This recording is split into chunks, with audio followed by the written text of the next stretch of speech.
Alright, 2000 R6 starter. Pretty simple. Got a couple bolts holding it in. The attachment for the cable. Big problem to getting to this is that you got to pull the carbs off, which I actually did.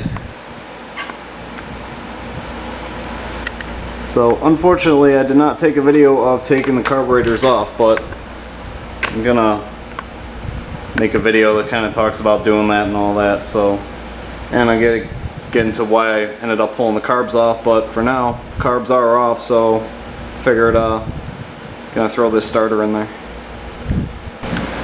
Alright, so first thing I'm gonna do is get this negative lead on the battery unhooked, and then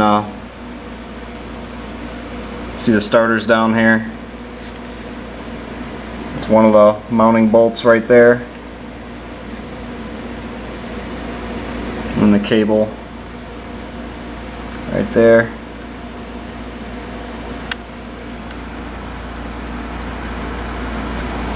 It's kind of tight, so it should be fun.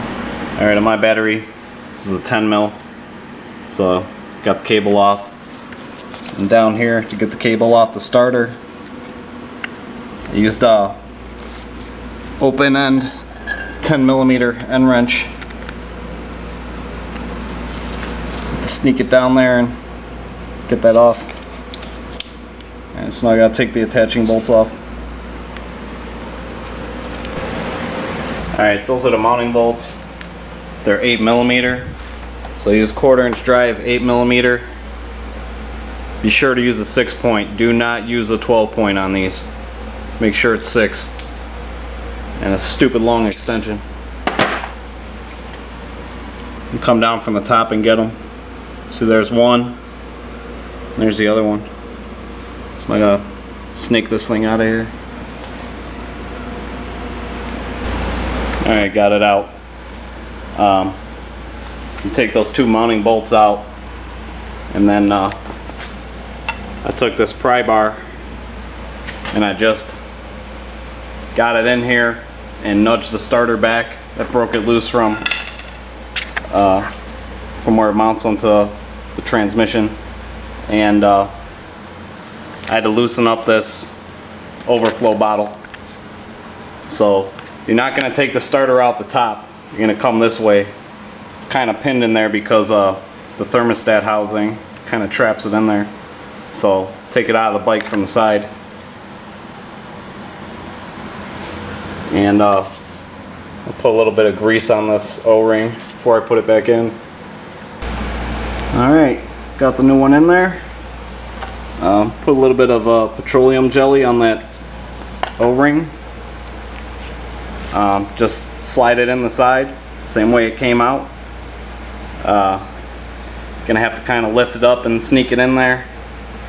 And once I got the bolts in, I got them started, and then I just tried to push, you know, towards the left side of the bike, take as much slack out, and then I actually used a shorter extension to tighten them.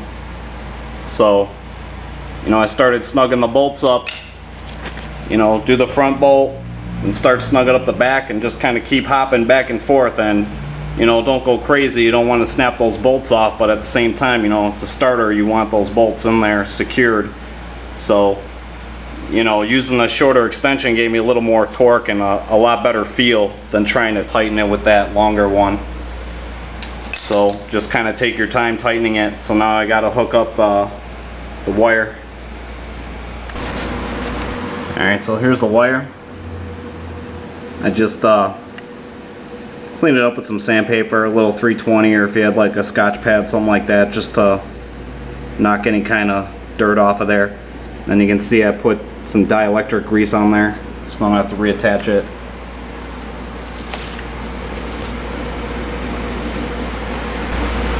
Alright, got it all finished up. Got the wire hooked up, the boot back on there. the other thing you might want to consider doing is taking apart this ground wire and cleaning this. So I would do that right now because we got good access to it. So let's take that apart, clean it up with sandpaper or Scotch pad. Maybe put a little dab of dielectric grease on there, put it back on the bike.